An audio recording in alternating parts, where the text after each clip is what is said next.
this intro. I mean, I could start with saying hallelujah for multiple different reasons. I could start with saying I'm going to cry because half of the teams are done and we won't see them till September now.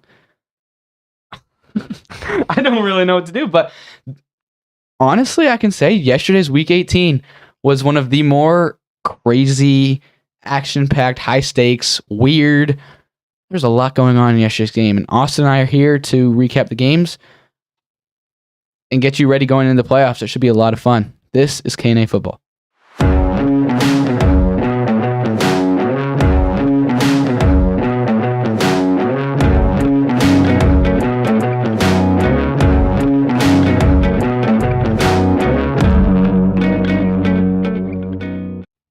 All right, Austin. So it's a little bit of a botched intro there, but like it was good.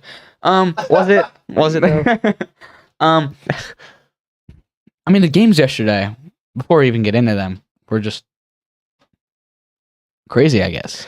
Yeah. It was weird. It was. I mean, I don't remember a time, like I really don't, when there were so many teams that still had a way, and like multiple ways, into the playoffs in week 18. Like there were like 6 teams that all had a chance to make it to the playoffs yesterday. Like that's crazy. And it's not even like, okay, like this team needs to win and this team needs to win and this team needs to win, and it's all like everywhere where it's like your chance is 0 of actually making it to the playoffs. But there are like legitimate ways where it's like, okay, if you win, that's great. But also, sorry, it takes so much to keep it together when you guys are doing whatever that was. Like I to be completely honest with you, Caden, I have no idea what I just said. That could have just been like I could have been speaking Hebrew for all I know. Dude, like, I don't know what you said either. Debbie all of a sudden is like, give me your phone, because we got like posted a link on the Instagram. Yeah. And so I tossed it to him. It was a great toss. He catches it. And he's like, "Oh, that was great!" And then all of a sudden I was like, "Oh, he doesn't know my password." And so we ran back and we had to meet in the middle. That was great. That was clutch. That's good stuff there. But yeah, but yeah, like I assume I was saying, yesterday there were multiple teams where it wasn't just that they needed to like have a bunch of teams lose, and then maybe if they like tie or lose by exactly 3 points, then they get in, and if a bird flies overhead, then maybe if a coin flips the right way and lands on its side. It was like, okay, you could win and you could be in. Or even if you lose, these other 3 teams that have a very real chance of lose, then you're in. And that was the case with almost every team, where it's like, if you win, you're in. But even if you lose, you can still get in. Well, yeah, and not only that, but there's also a lot of teams that were like fighting for draft positions and were fighting for the number 1 pick. And so it was crazy. Like normally week 18s I'd watch, but like I could care less. Like halfway through the games, I'm like, okay, right. The Brickishaw Ferguson III is playing quarterback for this team. I don't care. Like, why am I watching? And so I go do something. But here I'm like, all these starters are still playing. All these games are weird and crazy, so I'm going to keep watching. Yeah, I mean, that was the other crazy thing, is that there were so many teams that still had a chance to move up in seeding for the playoffs. So, like you said, a couple years ago, week 17, and then very recently, week 18s are filled with, okay, yeah, you're in the playoffs, you can't really go anywhere, so you're going to bring your practice squad guys up, and that's who you're going to play in this game. And it's just like, no one cares. It's basically just a bunch of scrimmages. Whereas yesterday it was, okay, yeah, like maybe if we're up by like 50 at halftime, we'll rest our guys, but we're coming out swinging, and we need to win, and we need to win big in order to hope that we can move up in seeding for the playoffs. Right. So it was a lot of fun. It is fun. It was a great regular season. Obviously, football's great. I'm so sad that the regular season's over, but it went fast. It did. But the best part of the season is now here. The playoffs. I mean, you play the whole year for the Super Bowl. And so finally being on this last stretch where you lose and you're out, don't get eliminated, that's the goal of every team. Yeah. And all these on the road to the Super Bowl. All these games should be good. You're not going to be seeing the... Should be. There will be a couple that are going to be blowouts, but you're not going to be seeing regularly like the Cardinals and the 49ers like we saw on Sunday. Right. That was bad. But yeah, let's recap those games. Let's tell everyone what happened. Get them involved. K&A let's get into recap.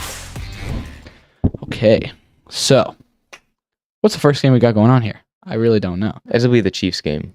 Will be the first one here. There is no Monday night game tonight. Nope. So this is all the games that we're recapping. Yeah. Go TCU, by the way. Facts. Maybe we gotta preview that at the end. Definitely. Thanks, Debbie, for the phone back. So the first game we got here, we got the Chiefs and the Raiders. This was Saturday at 4. This one was kind of expected. If the Chiefs won, they would clinch the 1 seed. Yeah, 1 seed in the AFC. Right. And they came out, second play of the game. They were already like at the 5-yard line. Like this thing, you could tell early on this was going to be a blowout. And it was 31-13. So yeah, it was a blowout. Yeah, this was exactly what you thought it would. I mean, like, there's nothing. I mean, there was a part of me that thought that maybe Jared Stidham would do something because, I mean, he played a really fantastic defense in 49ers last week and kind of balled against him. I thought he'd probably put up a better fight, but at the end of the day, the Chiefs won, and that's just is what it is. Right. Mahomes had 202 passing yards. Yeah. But he was pulled very, like, early. Like, he was pulled in, like, the middle of the game because they could easily tell they were going to win. Yeah. No point in risking injury. That's the big thing. Which is a smart thing to do. You see some coaches we'll talk about didn't do that, and it kind of cost them. But this game was expected. The Chiefs did do the weirdest play ever. Do you want to talk about it? Yeah, absolutely. This is one of the greatest plays ever. So if you remember, there were a couple years back, and if you were like, I don't know, probably 10 to 12 years old, all of us were at some point in time. All of us were 10 to 12 years old.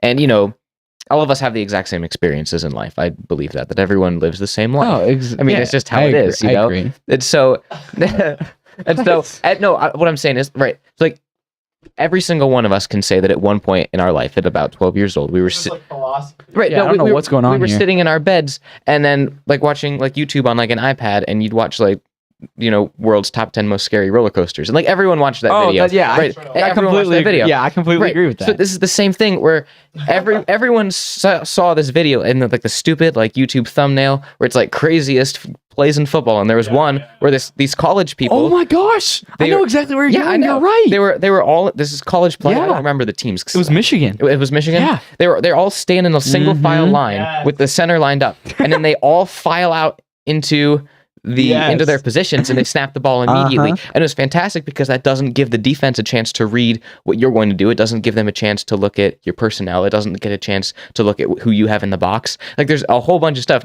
but obviously there's risk in that because you could risk a false start, you could risk an offsides, you could risk, you know, illegal formation. There's a whole bunch of stuff that can go wrong. Right. The Chiefs did. Even they one up that. Okay, they were literally all 11 guys. They're like playing ring around the rosy. Okay, they all got their arms around each other like you're in like exactly what they were doing. Pee-wee football huddle where you all got your arms around each other, and they're spinning in a circle until they get to the point where Mahomes is where the quarterback should be, and then they all break the huddle after spinning. Just boom, break the huddle, and then they all get into position. Except it's a little weird because they're snapping the ball in like a wildcat formation to where it's not going to Mahomes, it's going to, I think it was Pachenko, but I'm not entirely sure. Yeah, sure. Okay, so it snaps the ball to him, and then he does kind of an option play where then he and Mahomes roll out to the right. When the linebacker comes in, he flips it to Mahomes. Mahomes has enough space to actually take that to the end zone, but then he turns and he throws it to the other side where a bubble screen is waiting for, who's the guy they took from the Giants? McKinnon. No. Tony. Yeah. Kadarius Tony. Okay, he's waiting. Unfortunately, it got called back. Yeah, because of holding from the guy that was setting the bubble screen. But it was the craziest play ever. Like it was awesome. Andy Reid and him. We got a video of it. Video of it. Fantastic. Speaking of Andy Reid, the walrus himself. Look at that man. Look at that.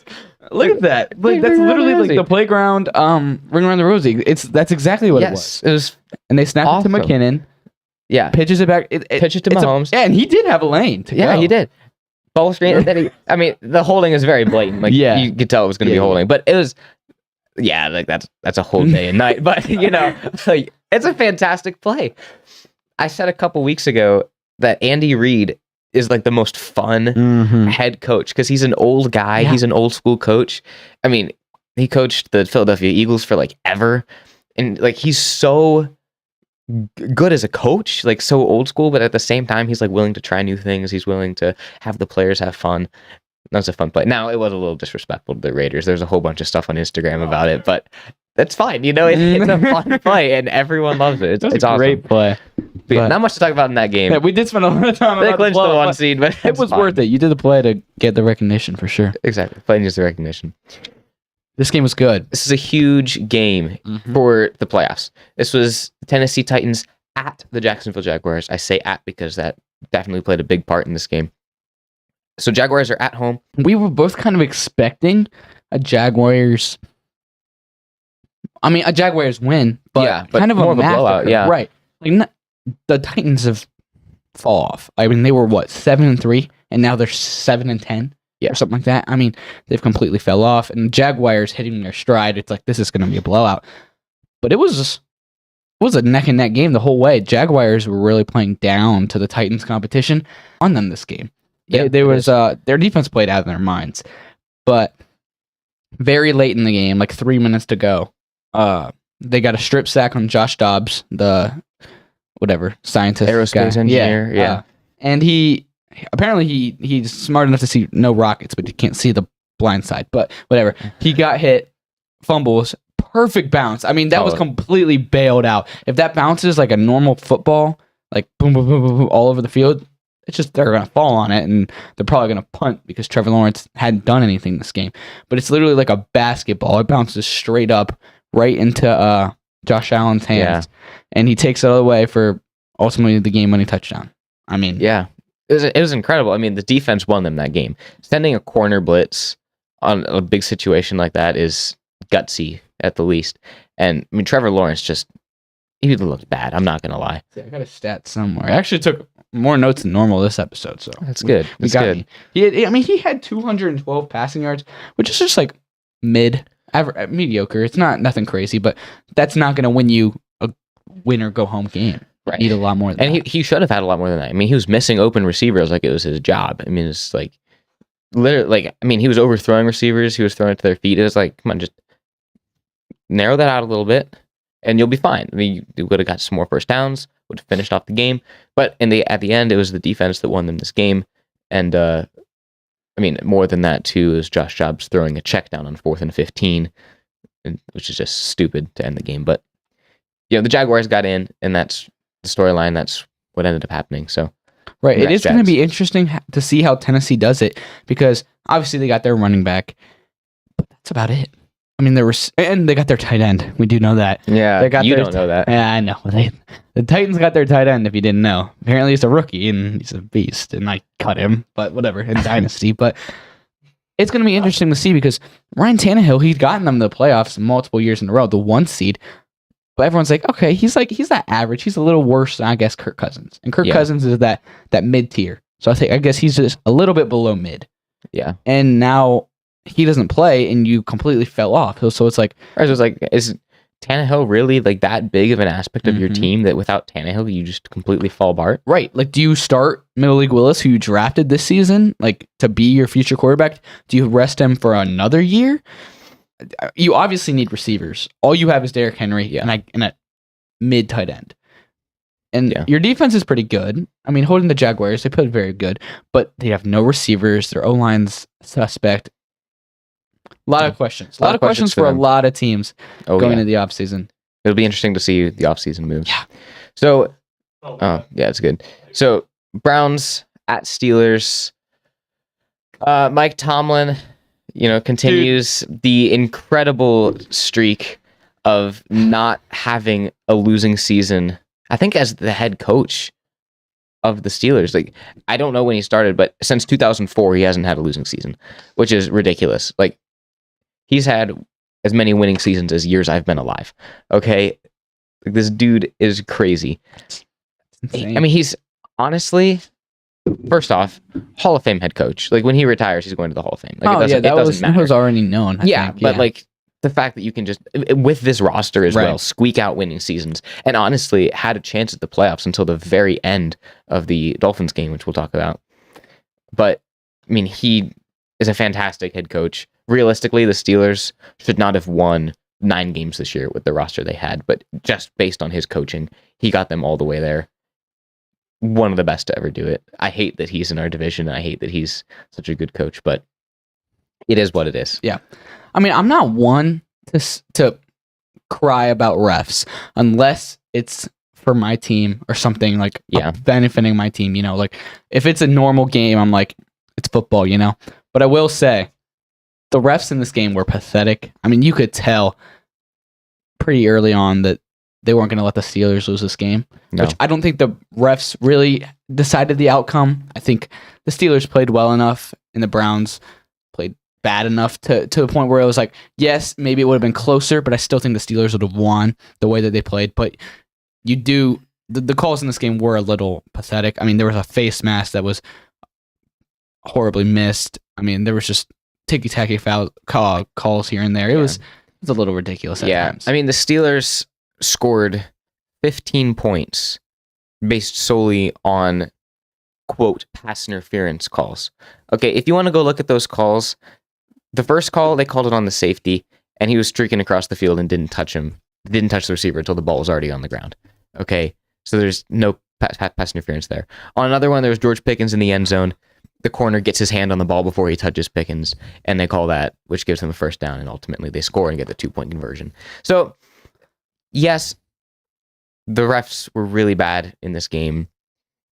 I'm not one to cry about the refs, though, because obviously it's like, whatever's called, that's what happened on the field.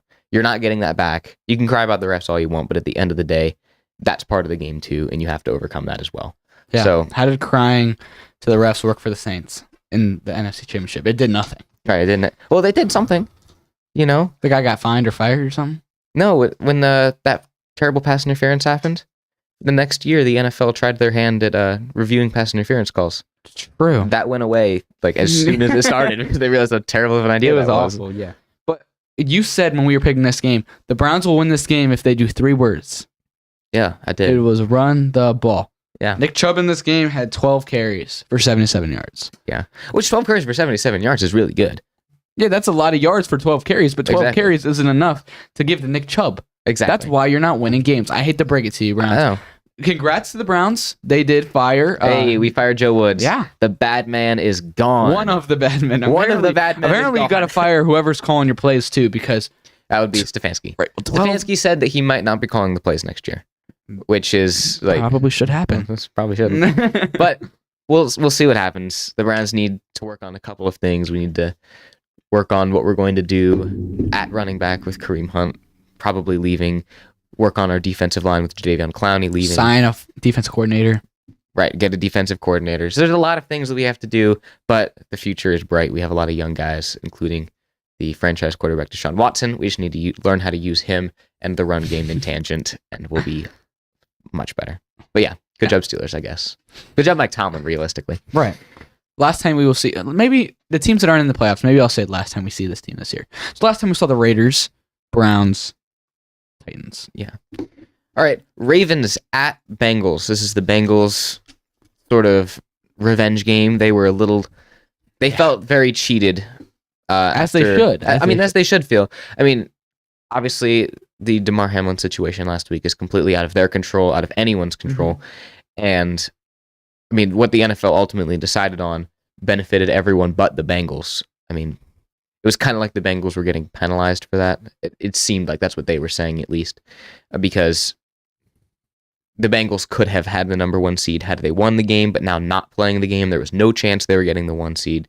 And so it was just a whole mess of the Bengals not getting it and then potentially having to decide home field advantage for the playoffs on a coin flip, which would have been probably disastrous for them. But the Bengals took care of business. They beat the Ravens 27-16. Obviously a big win.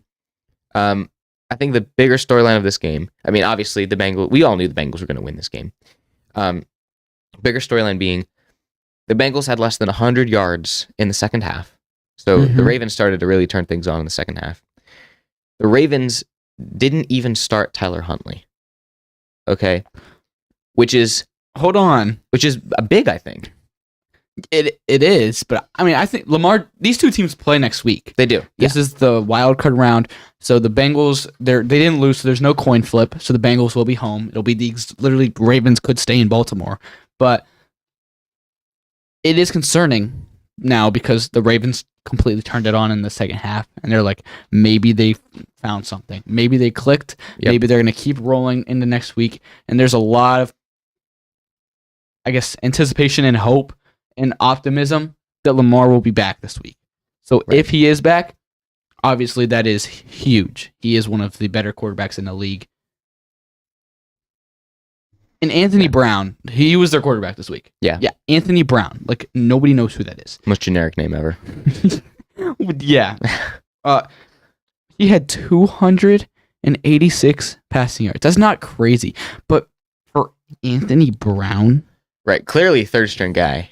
Right. You know. You're sitting behind Tyler Huntley, who's not even good. That tells you all you need to know. And he just had 286 yards, 0 touchdowns. Don't really know how you feel on that many yards and no touchdowns. He did throw 2 picks, which were kind of costly because they lost by only 2 possessions. And he completed 19 passes. How do you get 286 yards out of 19 passes? Completed passes. Like, I'm really wondering. He went 19 for 44, which is awful. But how do you get 286 yards out of that? That's crazy. Yeah. But the Ravens, I think, it's going to be interesting to see how their game next week fares because, like you said, they clicked in the second half, and maybe they're getting their superstar quarterback back. Right. I mean, when you hold the Bengals to 100 yards of offense in the second half, you're clearly doing something very right on defense. So the Bengals need to figure out what that was and then adjust to that, and the Ravens need to figure out what that was and then make sure they do that next week because that was fantastic. And I think that it says a lot about their faith in Lamar Jackson returning by sitting Tyler Huntley. Because I think that if you have confidence that Lamar is coming back for the playoffs, you start Tyler Huntley in this game. And he doesn't go 19 for 44. He completes more of those passes. He probably scores some touchdowns too. I think that he's probably better than Anthony Brown. Okay, he's the third string guy for a reason. Yeah. So sitting Tyler Huntley to me says that you're not confident Lamar is coming back, and so you're resting who you're going to start next week so that he doesn't get hurt this week. So you actually stand a chance in the playoffs next week, which could be 2 things. One, Lamar is still legitimately hurt, or he's using this as an excuse so that he doesn't have to play for the Ravens anymore. And then when he's a free agent after this season, he can go wherever he wants without any ties or obligations to the Ravens. It's going to be really interesting to see how this week plays out. Yeah. We'll find out more, obviously, as the week goes on in teams practice. Right. All right. This was a huge game for kind of the wrong reason, you know? Absolutely. No one really cared about the winning team in this game. It didn't matter. It doesn't matter. So Vikings at Bears. This was a big game. The Vikings technically could have taken the 1 seed in the NFC, but it would have taken a lot to get there. I mean, the Eagles would have had to lose, the 49ers would have had to lose, and they would have had to win, which was just not going to happen, realistically speaking. And apparently they couldn't have. Apparently they were too far back, or I think the head-to-head, they played the Eagles earlier this season. So I think I thought so, but then I trusted you last week. Yeah, I heard, I was watching the game, and then they said on the broadcast, highest they can go is 2, and I was like, crap. We misled everyone. No, it's fine though. You're fine. You probably didn't put any money on it. So there was probably just Vegas says there's like negative $1 million odds for this happening. Why? You should put money on it. No, so the reason that this game was big is because the Bears lost. So the Bears losing, which honestly they kind of did so intentionally. They sat Fields. I mean, it was like he was injured. Right, injured. But it's one of those moves where it's like, yeah, he's injured. You know what I'm saying? He tweaked his shoulder or something. We don't want to accidentally play him and win this game. Absolutely. Right, that would be a problem. So they lost this game. And as we'll get to later, there is a team in the NFL that honestly I think is the most incompetent team in the league. Like, we can joke about how some teams are stupid and their managers make the worst decisions and their owners are just the worst. There's one team in the NFL that is worse than all of them, which I don't want to spoil anything. Right. So let's move past this game. We'll eventually get to it. Bears quietly started the season like 3-1 or something like that. Yeah. They finished the season 3-14. It's pretty bad. It's very bad. Not great. All right. So, New England Patriots at Buffalo Bills, the Bills' first game since the Damar Hamlin situation. And we were talking on Saturday about how would the Bills fare, right? How would they do? Would they come out swinging, playing for him, or would there be like a toll mentally? Would they come out kind of lackadaisical? How would they do? Caden, why don't you said you thought they'd come out lackadaisical. I did. I said I thought they'd come out swinging, but it probably did come out, player to player. Would you mind telling us how this game started out? How did the Bills play? You have a video, Debbie? Yeah. All right. Go, Debbie, you guys show us how this game started out. so yeah, there's a lot of talk going into it. Is it going to be lackadaisical? Are the Bills going to be dead? Obviously, this week took a lot out of them. Are they going to be electric? Yeah. And this was the start of the game. This pretty much answers your question. Yeah. So, opening kickoff. Patriots kicking off the ball. And Nakeem Hines. Oh, breaks the tackle. oh, There's a kicker. Yeah, he's not going to Yeah, that kicker is slow. My goodness. His 40 time has to be like 40 seconds. So, yeah, he takes that to the house. Opening kickoff. That place was erupting. The announcers were like in shock. The whole bench, like Josh Allen was like hands on his head, like, oh my gosh, what actually just happened? Check out that kicker, dude. He is slow. Man, he had the angle and everything. Lay Oh off my on gosh. the kicker. He kicks. He doesn't run at practice. I He understand doesn't that. do conditioning. I guess, man. That's They're like, bad. yo, let's run plays. He's kicking. Dude, let the lift. Let's team lift. He's kicking. Dude, let's game plan. He's kicking. They only bring him in when it's like, hey, every here and there we might do a fake. Yeah. But we don't really need to know Probably that. not. Yeah, so obviously that answers everything you need to know. The Patriots played very well in this game. I'm not going to lie. The Patriots They into completely with the loss, they're out of the playoffs, which it gives me mixed emotions because personally, I wasn't rooting for them to make the playoffs, but they deserve to get in absolutely. They played very good against one of the Super Bowl favorites in a game where they were electric because of what happened this week, where I will say I was dead wrong. Holy smokes, dude. I need to reorganize these. I can't find the notes for this game. You're like Austin last week. Oh, here we go. Bad. So yeah, Mac Jones in this game, 243 yards, 3 touchdowns. That's good. Yeah. That's really good Mac Jones stats. I mean, he's a mid quarterback and he put up pretty good stats against a really good team, really good defense. What hurt them was 3 interceptions. That's the kicker. Yeah. And also their special teams. Yeah. Because not only did Naeem Hines return the opening kickoff, but midway through the third, he did the exact same thing. He returned the second kickoff, which is unheard of. And when you think of Bill Belichick, the first thing you think of is fantastic special teams. I mean, that's what his focus is you can guarantee 2 things in life from Bill Belichick is that number 1, he's going to have a good defense. Okay, he's a defense guy. And he still does. And number 2, that his special teams are always going to be on point, which is, good. I think a lot of coaches overlook the special teams, and that's what ends up killing them. A lot of teams, especially in this point in the year, like you saw today, will lose games, miss the playoffs, or get eliminated from the playoffs because they need their special teams to make a play, and it hasn't been an emphasis the entire year, and then they fall apart. I mean, there's Green Bay a couple years ago. I was about to say. That was last season. Yeah. I was talking about the onside kick a couple years ago that sent the Seahawks to the Super Bowl. That was a big one. But it was like 2014. That was it was a long time ago. Like almost 10 years ago. Yeah. But yeah. Oh, don't say things like that. But yeah, I mean, everyone overlooks special teams. So like obviously, like offense sells the tickets. Defense wins championships. Special teams is there.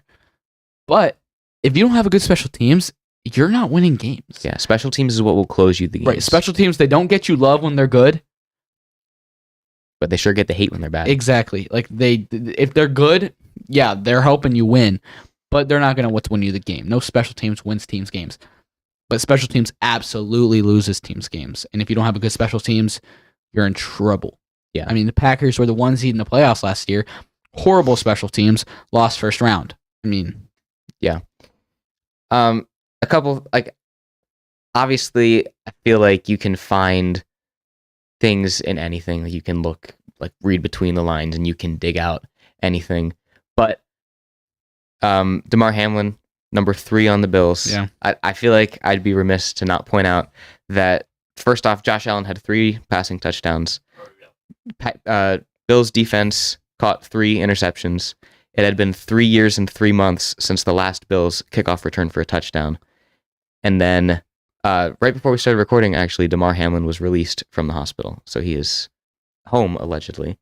Or at least out of Cincinnati. Mm-hmm. They said he's going to go to Buffalo Hospital. Yeah. So, I mean, all pretty good stuff. Good work, Damar. You got out of the hospital. And he's looking to make a full recovery. It's crazy. Yeah, it's whack. And only a week. Yeah. That's even less than crazier. a week, man. Less than a week. All right. This was a game that honestly neither team deserved to win. Good work, Caden. The struggling with my nose. Miami Dolphins. The Miami Dolphins inevitably won this game, but out of all the teams that could have made the playoffs in the AFC to squeak into that 7th seed, I think they were the least deserving of it. Absolutely. There were no touchdowns scored in this game. 6-11 final score. Yeah, 6-11 final score. It's really bad. That might be scoregami. Do you know what that is? Scoregami, have you heard that? No, I don't. That's like whenever a final score happens, and it's a score that's never been a final score before. They call it scoregami. It's kind of like Oh, that's fun. yeah. I didn't know so that existed. there's a couple scoregami games this year actually. Probably that Broncos Colts game was one of them. Yeah, facts. That was a terrible I know game. the Cowboys Colts, that was like 54-20. I don't know how, but that one was. There's a couple, but That's fun. kind of random This thing. probably could have been. Definitely could have 6-11 been is terrible. 6-11. So weird. That's a weird score. Only field goals and then a safety right there at the end to destroy everyone's spreads and everyone's bets on this game. If you had the over 17, rats. Yeah, I'm at the under 17, rats. Yeah. Who had that? I don't know. Yeah, so this game came down to 2 big name quarterbacks, Joe Flacco and who was Yeah, okay. So I need to apologize to listeners. On our Pick'ems episode, I said that Mike Glennon was starting for the Dolphins. Don't know what was wrong with me. I am concussed. I don't know if that was that. Skylar Thompson played in this game. Mike Glennon isn't on their roster. I don't know what I was talking about. Man, Skylar Thompson comes out and I was like, huh? And I go look and I was like, Mike Glennon is on the Giants. And I'm like, what the heck? See, here I am sitting in this chair with my little Browns gnome hiding behind the A and my nice red microphone. Here I am. That comes off. Yeah. Here I am sitting here. And when you say Mike Glennon is starting this game, and here I am, I'm like, oh, that's interesting. I trust him, though. Here I am trusting you with even my information. Dude, like, you say things, and I'm like, oh, you probably I trusted probably me looked too. into I don't that. know where. Don't trust concussed Caden. I guess. Debbie, we're going to start fact-checking his statements. No, Sit I back guess. there and fact-check But that's like everything the he only. says. That's the only thing really that I've ever been wrong. Well, other than the Vikings could Right. take the 1 seed. Oh, man, you've been wrong twice in 2 weeks. dude, again, Oh, concussed. Yeah, something like I am that. Tua. Yeah, okay. Speaking of Tua, the Dolphins are hoping that Tua Tua will play in the playoffs. Right. Which, spoiler alert, that will not be happening.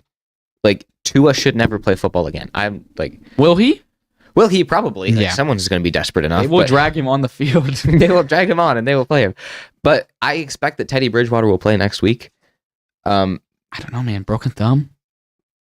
Who else are they going to play? They're going to play Skylar Thompson in Dude, the playoffs? I don't know, but whatever happens, if Tua isn't playing, they're going to get steamrolled. They beat the Jets 6-11. I mean, it doesn't matter. They're the 7 seed. They're going to play. They're playing Buffalo. Yeah, they're playing Buffalo. Well, if Tua plays, that could be a good game. Yeah, that was a good game. Tua's played 2 great games against them this season. But if Skylar Thompson or Teddy Bridgewater plays, they will be massacred, and the game will be called at the end of the first quarter. Yes, true. That is so true. Like, I refrained. I know. Austin has a... I have a new phrase, but I won't. Was it true story? True story. I say that all the time, and I'm trying to break the habit now.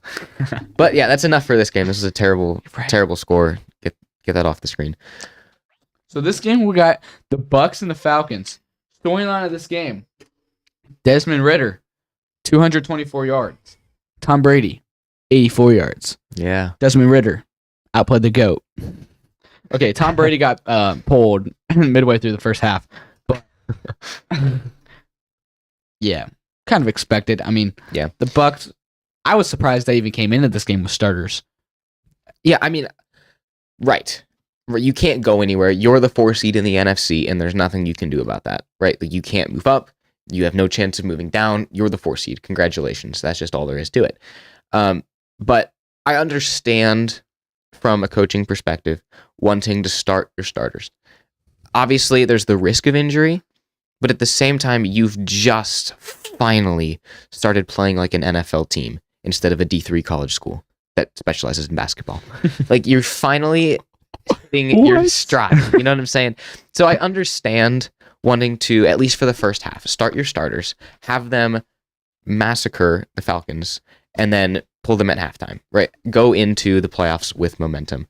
That unfortunately did not happen for them, and it worked the opposite way. None of them got hurt, but they lost 17-30, and they were pulled when they were down by 15. So, I mean, there's nothing.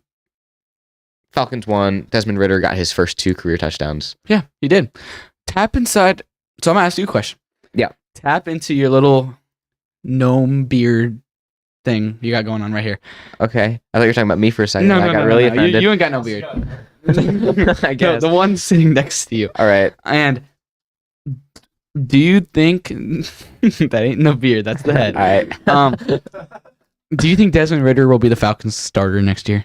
Because I was thinking about it last night, and I asked my dad, and we both really don't know. I mean, obviously nobody knows. But I'm saying tap into your little magic you got going on. Okay. Oh, this is so odd. I wish I didn't ask you now. Yeah, the gnome says no. The gnome says no. The gnome says no. Really? So who's the gnome say?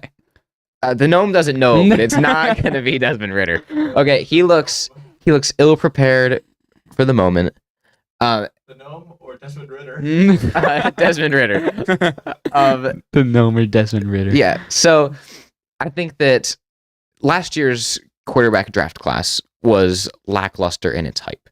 It was. I mean, that it's just how it is. Like, there was only really one good quarterback to really emerge from that draft, and that happens to be Kenny Pickett.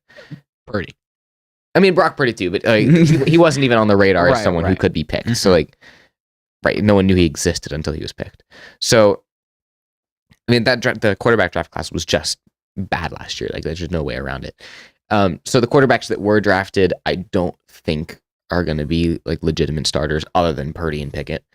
I mean, I don't think Matt Corral will have, like, you'll probably hear him here and there, kind of like a Skylar Thompson, where like you hear him as a backup in week 17 every. You'll hear him as a Mike Lennon. Right, as a Mike people Lennon. think he's starting, and then he isn't even on the roster. So I think that Desmond Ridder, Matt Corral, all these guys, they're going to have similar careers in that aspect. I don't think he's going to be the starter. He doesn't look like starter material, especially with the Falcons having the most cap space in the NFL.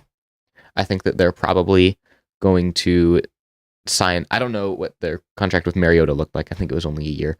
But they're probably going to sign a free agent quarterback, mid to low tier guy, and then a bunch of weapons, and then hopefully, if the draft class is good the year after, get a quarterback out of that one. I could see either happening. I think I'd love them to keep Ridder. I don't think he's good. I don't think he's good, but he's in your division, so I'm sure you hope he fails. This was the most NFC South game that's ever occurred. Debbie, which camera do we got going on right now? That one? If you're We're sweeping. If This you're is a broom. if you're only listening, Caden has a broom, and he's sweeping the set and the camera. Staying. This will sit right here for the rest of the set. That's great, Caden. Actually, no. I want it to be up. Okay. You can see the broom. All right. Because Let's look at. sweep. All right. That's great. How's that working for you? It's not gonna stay. You can just I'll hold make it there. work. No. All right. So, Just hold the broom the whole time. all right. It's my little staff. That's great, Caden. I'm glad that you're happy. Yeah, man. So, the Carolina Panthers, beat Swept the Saints. the New Orleans Saints in the most NFC South game that has ever occurred. They ended up winning 10-7. Caden, do you have anything you'd like to say about this abysmal excuse for a football game? I'm gonna keep it brief. There were less scores in this game than in the Jets Dolphins game. Then dust particles, and I just sleep. All right. So, I got a little message here that I wrote thinking out of my brain earlier. All right, read us the message. I said, we really beat the Saints with Sam Darnold completing 5 passes. That is forever bragging rights. We forever have a bragging right on the Saints that we can say, we beat you guys with our quarterback completing 5 passes, our starting running back getting ejected midway through the game because he punched your lame defensive lineman and got ejected. Yeah, this game was a doozy. It was ugly, but we got lucky to win because I can't complain. Swept the Saints, finished second in the NFC South. Saints. Here, this broom's for you. I really thought about decorating this broom. Saints, and I was like, first of all, it's too much work. Second of all, Caden doesn't do work for the podcast. Stop thinking that right now. First of all, it's too much work, and second of all, I don't want a Saints broom in my house. So I'm like, Fair enough. yeah, I'm just gonna grab this broom. But yeah, Saints, cry about it. You got swept by us. Cry about it. The Panthers are now on the search for a head coach now that their season is done. No, this is like serious now. Right, absolutely. So, I don't know. So you got. This is the only reason that you're on the show. Like, the show could just be me, but we have you on because of the entertainment value that you bring. Yeah. We're happy that you're I here. appreciate that, man. So you got the Panthers, and they were a shoe-in for the first pick. Honestly, like shoe-in for a top 2 pick. They were horrible. They were one of the worst teams in the league. They just traded away their best player. I mean, this team was set horrible. I mean, it was everyone's saying it's a fire sale, you know? Right. They bring in Steve Wilkes to be the interim coach, and he leads his team almost to the playoffs. He's a J.C. Horn broken wrist away from the playoffs. I mean, say what you want. Sure. Maybe he's not Andy Reid, but he completely has the whole locker room. The whole Panthers team and players have been going up to the owner and the GM saying, please make him the coach. So he has an interview tomorrow. Jim Caldwell had an interview today. Maybe one more person will be interviewed, but they're not saying it's going to be any more than 3. I really don't know what's going to happen. There's so many question marks for the Panthers this offseason. Quarterback is a big question mark. Running back, even though it was one of our better positions this year, it's a question mark. Obviously, head coach. Yeah. Wide receiver number 2. I mean, there's so many question marks this year. So I'm excited. I really don't know what's going to go, what's going to happen. I don't really know what I'm rooting for. And it doesn't matter what I'm rooting for because they'll probably just do the opposite. So don't root for anything, and then you'll be happy no matter what. It's a great attitude to have, Caden. Yeah. I mean, not much else to say. Both these teams are eliminated, and that's that. Yeah, I'm sorry. I don't normally on the podcast like trash teams, like bias against teams. But Saints, you got swept. What do you hate on the Saints every week? Every week you get the chance, you hate on the Saints. Do I? Yeah, every time. Speaking of teams that we should hate on, the absolute... Oh, yeah, we were waiting for this game. Yeah, we were waiting for this game. This is the game that I was talking about, guys. This is the one that has the, excuse for a team. This is the team that, congratulations. You beat a high school coach that had a losing season in high school and has now won 1 game in the NFL. And it was only against the Raiders. It was only against the Raiders. Good job, Texans. You are the sorriest excuse for an NFL team. Honestly, your general manager and owner should probably just, be pee-wee football coaches. If that, maybe you should just manage the equipment because I don't know how you are so bad that you can't even lose correctly. But what do you mean? Why are they a joke? They won. You're right, Caden. I know. They did win. Isn't that the goal for football? Don't you want to go out there every week and win? Because that's why you're in the NFL and you play to win, and you can't go to the Super Bowl if you don't win. This is a step in the right direction. You're right, Caden. Except no, because the Texans were all but locks for the first overall pick. They've had it NFL draft. They've been locked in at the first pick since week 9. Week 9, they had the pick, and they've had it. Week 9, 10, 11, 12, all the way up to Sunday at 7:30. Was this a 1 o'clock game or yeah, 4:25 it was game? 1 o'clock game. All right, so all the way up till 4 o'clock. yeah, 3:59. Sure. Yeah. The Texans geniusly announced to pretty much the entire world that after this game today, Lovie Smith and Davis Mills would be gone. They're going to fire their entire coaching staff. They're going to clean house. It's going to be completely new. As they should. And when they have the one pick, everything will be different. Unfortunately, what they didn't realize is that the general manager and owner don't call the plays on Sundays. And so Lovie Smith gets to sit there to himself and be like, well, let's see. What would be the best thing to do in this situation? Do I lose the game And like management wants me to and help them get the number one pick? And get fired anyway. And get fired anyways. Or do I do everything I can to beat a sorry excuse for a Colts team? And then Davis Mills is sitting there in the locker room going, man, I'm going to get cut after this year. Like, I'm probably going to get traded for like a half bag of Doritos. Like less than one Pokemon card. He's like, what am I going to do with myself? I know. What if I try to win this game? And so that's exactly what they did. And they go out there and on a 4th and 20, odds completely against them, they go ahead and they throw an absolute dart into the end zone. Touchdown Texans. They're down 30-31.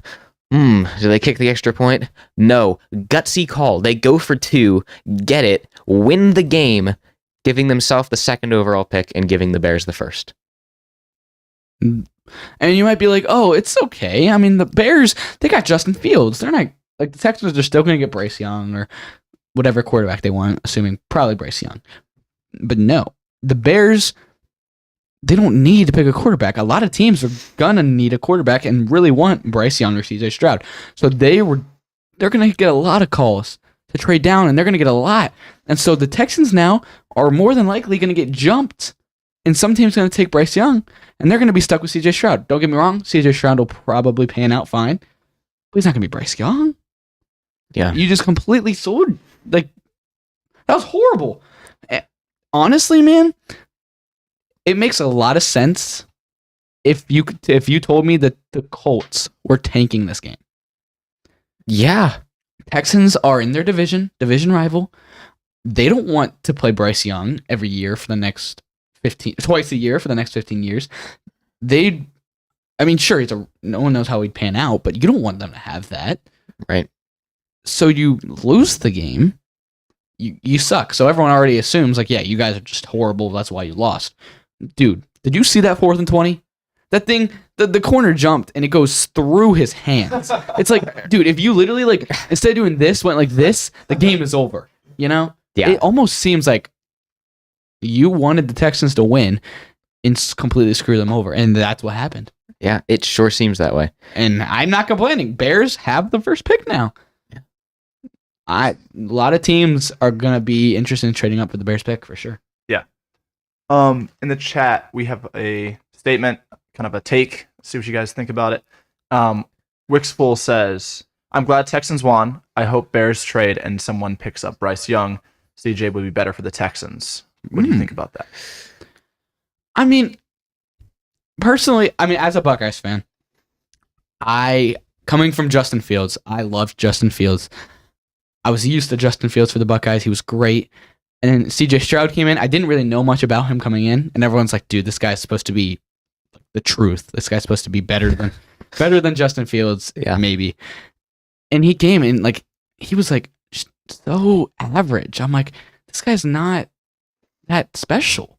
I mean, you're barely beating some of these bad teams. I mean, he's 0-2 against Michigan. Granted, CJ Stroud played great against Georgia, which is the most NFL, like, the most NFL ready team. NFL, like, compared to an NFL defense as you're going to get. But you watch Bryce Young, and his O-line is not the normal Alabama offensive line. He's under pressure every play.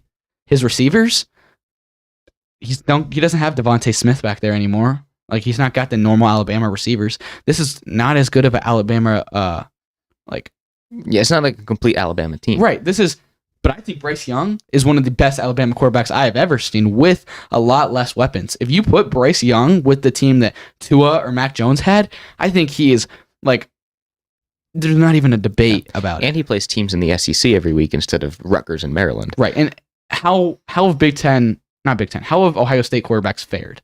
aside from Justin Fields, which people are still saying he can't throw the ball well, which, I mean, fair enough. He hasn't. He doesn't have any weapons, really, but no Ohio State quarterbacks have fared out well. I feel like right now the Ohio State quarterbacks, is that right? I think that's what I meant to say. But Alabama quarterbacks, they're kind of like breaking that narrative right now. Jalen Hurts, granted, he did play at Oklahoma some, but he played at Bama. He's playing great. Same as Tua. So like, they're breaking that narrative, and he's more of the typical NFL quarterback now. He can scramble. He can make any throw. He's athletic. He can run. Right. Yeah. Obviously, I think Bryce is the best quarterback in this draft. Someone will end up with him, and it won't be the Bears.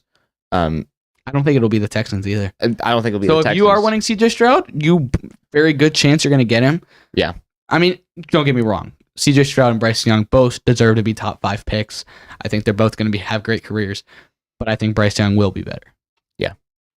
Good take, though. This game was almost interesting. It was almost there. Arizona Cardinals at San Francisco 49ers.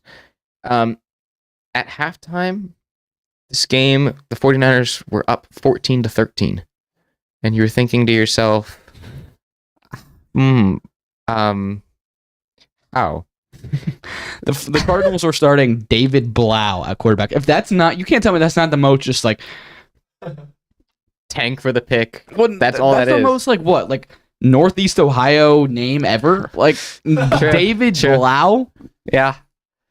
I think there's a farmer next door with that name, to be honest with you. Like what? How are you in the NFL, bro? But props to you. You scored 13 points against the Niners. They were all in the first half. And one of them came on like the second play of the game when AJ Green just completely mossed the whole Niners and scored the greatest touchdown ever. Yeah. But yeah, the Niners are continuing to roll. Purdy remains undefeated going into the playoffs. This team is a force to be reckoned with. It's going to be really interesting to see them maybe get matched up with Philly in the playoffs, them get matched up with Minnesota in the playoffs. Yeah. It's going to be really fun. Yeah, it'll be a lot of fun to see them in the playoffs. The 49ers did everything right in this game. Brock Purdy didn't play his best game, but you don't need to play your best game all the time. You just need to win games. And in this game, they hit George Kittle twice, which, I mean, he hasn't been too much of a force this season, dude. But they hit him twice. Since Purdy's been in, Kittle is literally him. Like, Kittle, a couple seasons ago, everyone's like, Kittle is the best tight end in the league, which, I mean, you could say him or Kelsey at that time. Yeah. But then Kittle really fell off. Right. But with Purdy, he's got like, I think 8 touchdowns in the last 4 weeks. Like, he's getting force-fed touchdowns, and it's like, that's another person you got to account for on this offense. You got McCaffrey. You got Debo, who's Debo's healthy. back now. Yeah. You got McCaffrey. You got Debo. You got Ayuk, has 1,000 yards on the year. You got Elijah Mitchell, who's a good running back 2 now. Right. And now you got the best O-line, the best defense, and Kittle. Like, dude, how are you going to beat that team? Yeah. George Kittle has 11 touchdowns. Right. 11 touchdowns on the year. This season. Most of which coming from Purdy, which is, good job, Purdy. I mean, this team is honestly one of the most complete teams in football at the moment. I don't really see a team beating them. I'd like the Chiefs to beat them. I'd like the Chiefs to win the Super Bowl, but I do have the Bills winning it for my preseason pick, so, I mean, that could still very well happen as well. In other news, really quick, the Arizona Cardinals fired Cliff Kingsbury. Just 6 months ago, he signed a contract through 2027, but after this terrible season where they won 5 games, they went ahead and parted ways with him early, so he will be looking for new employment, and the Cardinals will be looking for a new head coach. Right, and it kind of happened later in the day. It happened around 1 o'clock-ish. Yeah. And a lot of people, there was a lot of talk of him stepping down, and so the Cardinals are sitting there, and they're like, just waiting. They're like, is he going to step down? He's going to step down. No, he said he's going to step down. And they're just waiting, and they're waiting, and he's not stepping down, and they're like, all right, let's just fire him. So, yeah, he was going to be gone whether he got fired or stepped down. So, right. Cardinals, now it's an interesting situation. They got their quarterback. Maybe Sean Payton goes there. I don't know. Yeah, we'll see. Cowboys at the football team. There was one of the most crazy, most incompetent quarterback decisions I've ever seen in my life in this game. So, in this game, there was a play. Dude, no, it was 2 plays, but yeah. Well, there was a play where Dak Prescott drops back to pass, and his receiver is going on a flat route. Okay, so he goes up a couple yards, and he just kind of goes into the flat, and they're like a couple yards from the sticks, almost to the first down, and Dak Prescott watches him the whole way, rifles the ball, and the Washington defender steps in front, kind of falls a little bit, and he drops the ball. Would have had a pick six. Would have had a pick six. I mean, there's nothing but green grass between him and the end zone. If he catches that ball, he is gone. There's nothing they can do about it. Ooh, Dak Prescott.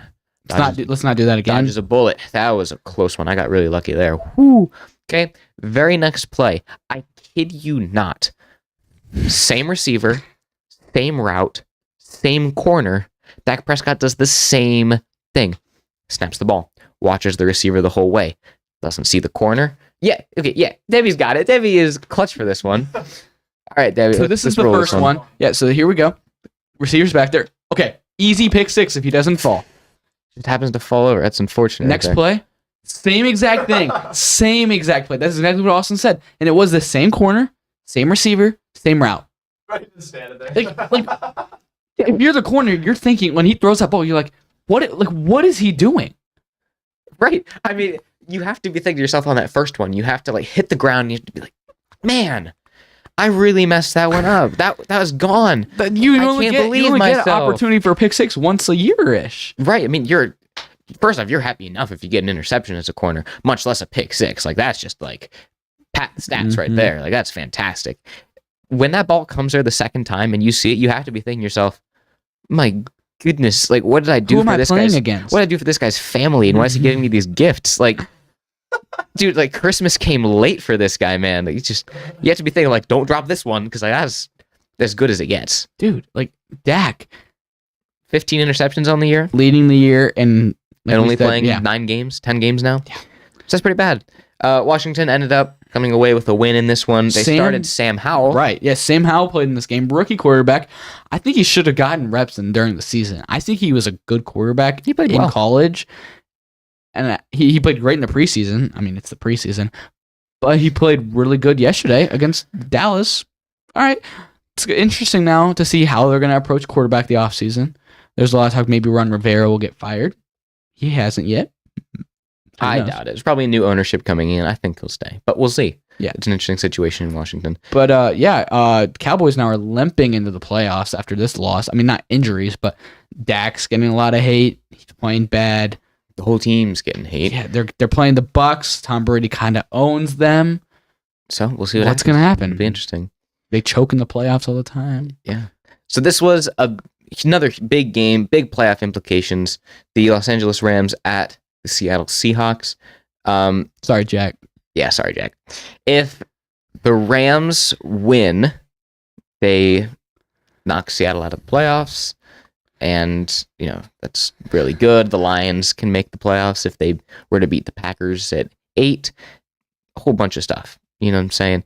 And then Baker Mayfield just sells. He just decides, you know what? Let's loft this ball into the sky. No. We're just going to give this one to them.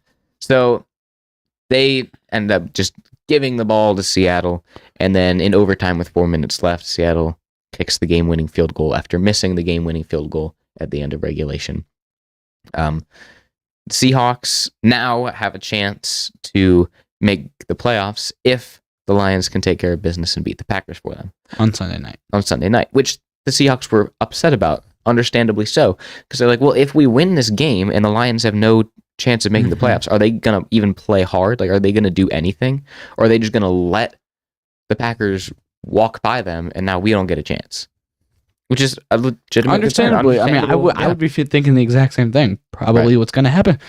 But Baker Mayfield, he kept the Panthers, Rams, and Lions out of the playoffs. No one does it better.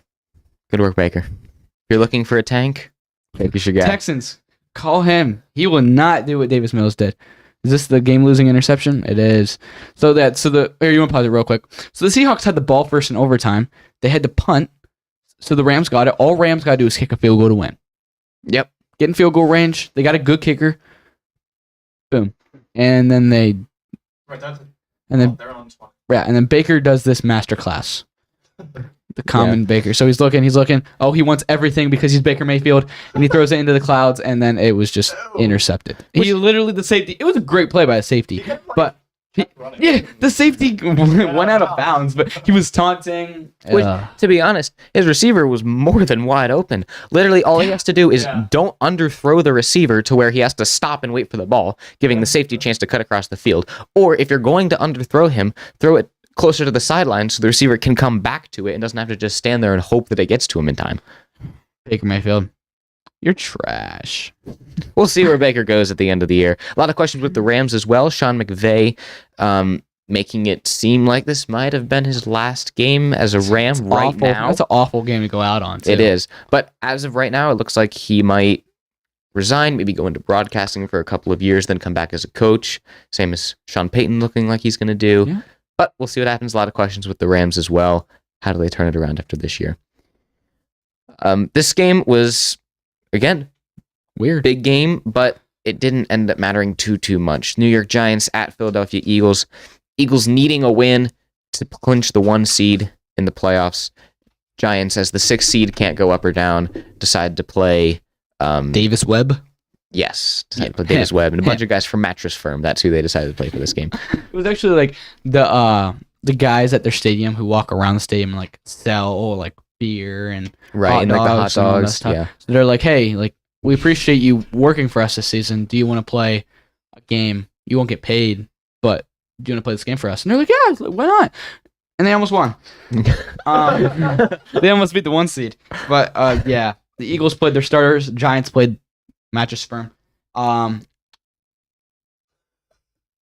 I mean, not much to say. Jalen Hurts had 229 yards. Not great. Storyline of the game: the only non-Mattress Firm player for the Giants. Yeah. Kenny Golladay. Clap it up. Yeah. Like honest. Like what a performance. What a year. What a season. What a ride. You know, he was signed last season, projected to be some big dude, got a lot of money. Lot. He's set for life. His grandkids are set. But so he was set. Giants fans were like, dude, we got a receiver now. We're going to be good. First game for the Giants, did terrible. Second game, did terrible. And they're like, whoa, it's okay. He'll be fine. The whole season goes by and he does terrible. And they're like, oh no. And they're like, it's okay. It was a fluke season, you know? He needs to get that chemistry with Daniel Jones. Goes into this season. It's terrible. All season. He is the butt of all memes, of all jokes. He there's so many things of like bank robber, like he's terrible and he gets clowned, rightfully so. But we did mention he only needed 76 yards, 76 receptions. Sorry, that would actually been reasonable. I know one. He only needed 76 receptions to get an incentive. Yeah. Completely doable for sure. It's 76 catches in this game, not on the season. Right. But going into it, 2 catches. You were close. Only 74 more. But he had a touchdown. Hey. And it was one of the better catches I've seen. It was a good catch. It was a great catch. So Kenny Golladay, you still suck, but you're going to the playoffs and you just made a good catch. Maybe you'll get some more playing time. Dude, facts. Maybe this is the start. This is what Giants fans were waiting for. And you're like, Kenny Golladay revived his career. He's back, baby. Yeah. This is why we paid him like sure $80 million. Yeah. Not Falcons. Eagles, you got to figure it out, though, because you barely limped into the 1 seed.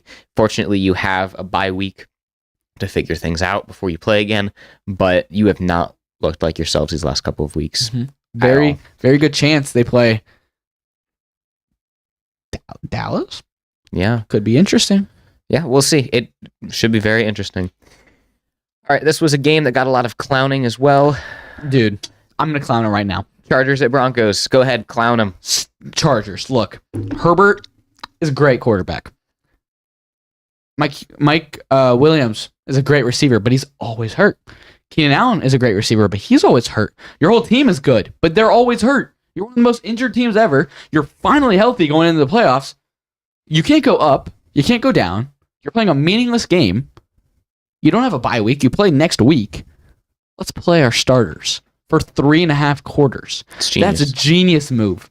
Even though Mike Williams looks at someone, they say, you're trash, and he gets out for the game because of hurt feelings. Like, dude, no, he plays their starters for 3.5 quarters. Mike Williams does get hurt in this Mike game. Williams got hurt. Yeah. Hurt his back, got carted off the field. His status for the playoff game is in doubt. Dude, Brandon Staley, I don't care that the Chargers made the playoffs. Fire him. Yeah, that is was one of a those stupid He's decisions. completely holding that team back. The talent they have on that roster, Justin Herbert, they're not going to win the division. They got the Chiefs, but they should have a better record than they do. They're the 5 seed. They're the number 1 wild card team, but still, man, like that's an idiotic decision. Yeah. It makes no sense. That might be one of the dumbest things I've ever seen. If they lose their playoff game and Mike Williams doesn't play, fire him. Even if you win, fire him. Like, that is Fire him. That's so stupid. Like, I can't believe it. Yeah. But Broncos did get the win. I mean, you can think what you want. I don't really think it means too much. I don't think the Chargers players knew why they were playing. So they're like, this is pointless. Like, they didn't have anything to play for. Yeah. No point. Right. They got a playoff game. Tried to not get hurt. Right. So, meaningless game. Not too exciting, to be honest with you. Last game of the night. Detroit Lions at Green Bay Packers. I was pulling for the Packers, man. I love Aaron Rodgers. I like the Packers. Unfortunately, if you're watching, you can see that the Lions ended up pulling out the victory, winning 20-16, giving the Seahawks everything they needed to make the playoffs, where they will be getting steamrolled by the 49ers. But that's fine, I guess. Lions won the game. Obviously, in my opinion, I think that they probably played a little more risky, a little looser. Yeah. They played a lot better because they knew that they were eliminated from playoff contention. And so they were willing to take risks in order to get Green Bay out of the playoffs, which mattered to them a whole lot more than Seattle making the playoffs. Yeah. Dan Campbell was asked after the game, like, what their motivation was, seeing they just lost. And he's like, well, we really didn't want the Packers in the playoffs. I mean, rightfully so. It's their rival. They've seen them in the playoffs for so long. You still get to take them out. Why would you pass up that opportunity? And they did. They, like you said, they played a lot looser than they probably would have if they had the playoffs. On first, goodness, like the playoffs were on the line. Yeah, thank you. I could not think. Yeah. There's a lot of questions about Aaron Rodgers next season because, I mean, he walked out with Randall Cobb, who's been with him for so long. They were like had arms around each other. It looked like that's the way they're going to go out. Maybe. I mean, Jameson Williams, Lions wide receiver, after the game, asked Aaron Rodgers, like, hey, do you want to swap jerseys? And he's like, I think I'm going to keep this one. Yeah. So it's like, that really makes it sound like he's done. Yeah. Either done, maybe not done as a quarterback, or done in Green Bay. I think he'll play next. Maybe not. We'll see. It's really, it's going to be interesting. The NBC announcers, Chris Collinsworth, and I'm blanking on the other guy's name. Yeah. I think. Yeah, it is. Yeah. I mean, at the end of that game, they made it seem like this was probably the last we've seen of Rodgers, which happens often. Announcers obviously have a lot more conversations with quarterbacks than we as fans do. Unfortunately, we don't have a lot of conversations. I love to talk to quarterbacks all the time, but they talk to him a lot, and I'm sure that they're privy to some information, some things that maybe he said in the past that would clue them into maybe the fact that this is Rodgers' last game, which would be unfortunate. He is one of the best quarterbacks to ever do it. Unfortunately, only won one Super Bowl. I would love to see him play again next year, somewhere else maybe. Float around for the next 2-3 years, see what happens. But it's gonna be really interesting to see what happens, man. Yeah, it'll be an interesting offseason. A lot of questions this offseason. It's gonna be one of the more entertaining off seasons in a while. Plus, I agree. We got a lot of stuff planned here at KNA. True. A lot of stuff. So. We each went 11-5 this week. We did. Not bad. Not terrible, great, but could have done better. Second time I've done that, man. So Dude, I need to think of something new now for my notes. Like, this is horrible. get a little book like this, man. It's a great idea. It works. 'Cause I got this little notepad that As I well. found, and it's like, Yeah, I don't think you've had the same thing twice in a row. I swear. I have brought not. his Next mom is just gonna be on your grocery water list. bottle, just like engraved. All your notes just on the water bottle. I'm gonna write it on my hand or something. It's a great You brought idea. your mom's groceries list. That's what it is, dude. It's again. I went in my mom's closet. What? It's No, your well, mom's she has like a grocery list again? bunch of different ones. Oh, okay. So, right. Yeah, so Aaron Rodgers picked up 2 eggs, a carton of milk. Oh wait, that's my mom's grocery list. No. So we each went 11-5 this week. I'm not looking too hot heading into the playoffs. I'm not gonna lie. You need a miracle. I need an absolute miracle. Maybe an executive decision from the team that the Super Bowl pick is worth 1 billion points. So you never know. I would literally just pick the same team that you pick. That's a stupid move. I won't tell you who I pick, and then I'll change it when you say yours. How about we both write down the game and then we got to show them? That's fair. That's fair. We could do that. No. Oh, come on. Super Bowl's Ian. won. Super Bowl's won. Super Bowl is worth however many points are scored in the entire game. I like that idea. That'd be the Dolphins game. So, yeah, I think that's it. I did write something down in my notes, and I know where it is. It's the last page. So, today was Black Monday, as it's known yes. across the league. Yeah. And so normally this is the day you see a lot of coaches fired. Last day of Yep. regular season was yesterday, so now coaches are getting fired. People are going to start interviewing. The Panthers, Colts, and Broncos had already fired their coaches a couple weeks ago. Panthers, very beginning of the season. Texans fired their love. The Texans fired Lovie Smith last night following the win because he messed up their tank. And only one team. I'm so mad at myself for saying that. It was so weird. One team fired their coach today, and it was the Cardinals and Cliff Kingsbury. It's a very quiet Black Monday, which I kind of disappointed of. I mean, it sucks because they're losing their jobs, but they're still getting like millions of dollars. So it's Yeah, like, don't feel bad for them. Their firing bonus is like yeah, a lot they of get the millions. money that was guaranteed still left on their contract. So it's like, all right. But only one person got fired today. Maybe you're going to see some tomorrow. Maybe it'll be Black Tuesday. But like, really interesting. So there's 1, 2, 3. There's 5 openings for jobs at this point for head coaching jobs. There's some Yeah. coordinators, but some of the really popular names that are being brought up are Jim Harbaugh from Yep. Michigan, Sean Payton, which is interesting because the Saints still own the rights to him, so they would have to trade him there. Which the Right. Saints are saying they want a first round pick. they want if a they're first gonna pick and a player.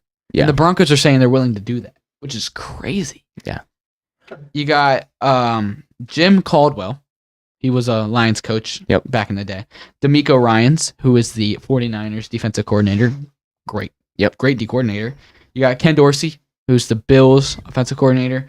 You're getting a lot of these coordinators who are like finding success with their teams. You got Kellen Moore, the Cowboys offensive coordinator. You got Ben Johnson, the Lions. So all these really good things. And then you got Steve Wilkes, who's really only for us. Right. No Only one for else the is really Panthers. looking No one at else him. is really looking at Steve Wilkes except for us, Panthers. And then Cliff Kingsbury is interesting. Maybe he'll go somewhere to be a coordinator after getting fired. Yeah, I don't think head coach for another couple of Right. years. But it'll be an interesting offseason. It'll be interesting to see what happens. A lot of these coaches will find out in the next couple of days, weeks. I don't know. But yeah, heading into the playoffs, it's going to be super interesting. Really looking forward to it. Finally going to get a bunch of good games. You're not going to get a whole bunch of blowouts. Everything's going to be pretty Right. even. Debbie, do you know, did Jack show up today or no? I don't know. Jack didn't comment. That's Man. sad. I thought I felt for Jack last night after that Rams game. I was really pulling for the Rams because I wanted to see the Lions get in. But to no avail. Nope. No. Really quick, if you're still here, go and subscribe to our YouTube. K and A football. It's the and symbol, the ampersand. It's a very important aspect to that. Sure. It is, because it's like K and then you say the word and. It might come It up. might come I up. think it comes. It's going to be difficult to find. Just use the ampersand. Yeah. Ring the bell. Debbie, hit the bell. Ding, ding, Debbie's- ding. Hit the bell. It'll notify you when we go live in our new episodes and 5-minute football when that comes on. So, Oh, Facts. 5-minute football. a lot of It's a good good one. stuff. Facts. I forgot about that. And we got some, exclusive episodes coming up, like the Waffle House episode. Yeah. And A lot of off-season stuff for sure. yeah, and we're thinking a lot about different different things we can do for the Super Bowl and some of the playoff games. So Absolutely. we'll be posting and letting you guys know as that develops. I don't know how Debbie's gonna feel about me saying this, but I'm gonna say it. Oh no. Oh no. I'm sure it's fine. If you guys would have any ideas for like off-season ideas, off-season videos, DM us on Instagram, comment on YouTube. If you know us personally, just send us a text or tell us. Like, Yeah, for somehow, if you want to see something off-season, or you have an idea, let us know. Maybe we'll do it. Absolutely. Yeah. Is that a fair thing to say, Debbie? I think so. But Yeah, we love your input, so send it. oh, I thought you were talking about my input. I was No, like, we don't like yeah. your input, Caden. I was like, oh, okay. Yeah. Is there anything else you want to say? It's really sad we're not going to see half of these teams until September of next year. Yeah. But Very unfortunate. The draft's right around the corner. not really. Well, no, it's in April. But last thing I want to say, go Horned Frogs. Oh, we should preview that game. So the Horned Frogs. This episode never ends, guys. You never get out of here. Debbie's doing the classic little. No. So Horned Frogs. TCU tonight plays Georgia. Yes, A for lot the of- college football Right. championship. A lot of people are like, dude, they're gonna get killed. Probably, but maybe they don't.